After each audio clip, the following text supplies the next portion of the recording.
Bismillahirrahmanirrahim. Assalamualaikum warahmatullahi wabarakatuh. Perkenalkan, nama saya Sunarti Firman, mahasiswi dari Sekolah Tinggi Agama Islam Al-Azhar Goa, Prodi Hukum Keluarga Islam semester 2. Baiklah, di video kali ini saya akan menjelaskan tentang pengertian ilmu hadis.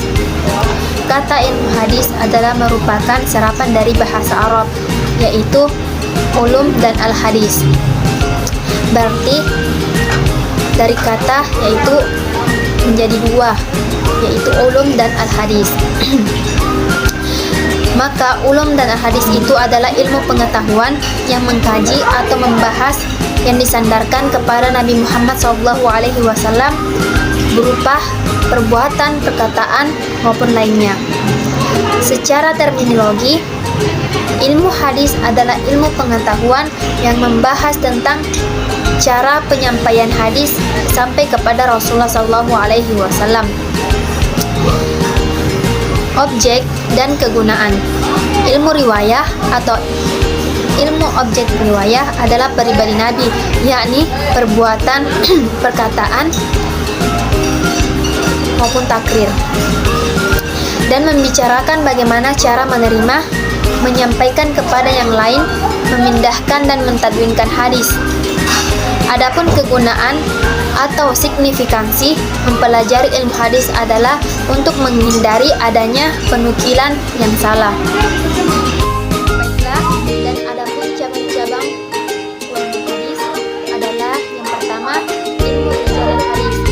Apa yang dimaksud dengan ilmu rijalan hadis? Ialah ilmu yang membahas tentang para perawi hadis baik dari sahabat maupun angkatan sesudahnya. Hal yang terpenting dalam ilmu hadis adalah sejarah kehidupan para tokoh tersebut. Yang kedua, yaitu ilmu jar wa ta'dil. Secara bahasa, al-jar adalah ilmu masdar yang berarti luka yang mengalirkan darah atau sesuatu yang menunjukkan seseorang. At-tarji yaitu memberikan sifat kepada seseorang perawi dan sifat yang menyebabkan kedaifan periwayatannya atau tidak diterima riwayatnya. At-tadil yaitu pensifatan perawi dengan sifat-sifat yang mensucikannya sehingga diterima beritanya.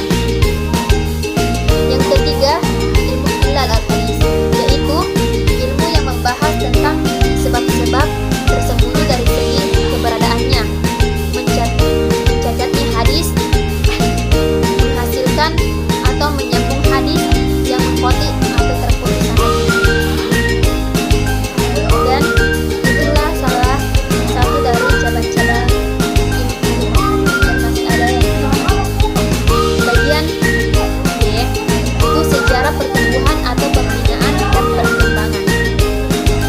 Dalam sejarah penghimpunan dan kodifikasi penulisan, hadis mengalami perkembangan yang agak lambat sehingga dibandingkan perkembangannya atau kodifikasi dalam penulisan.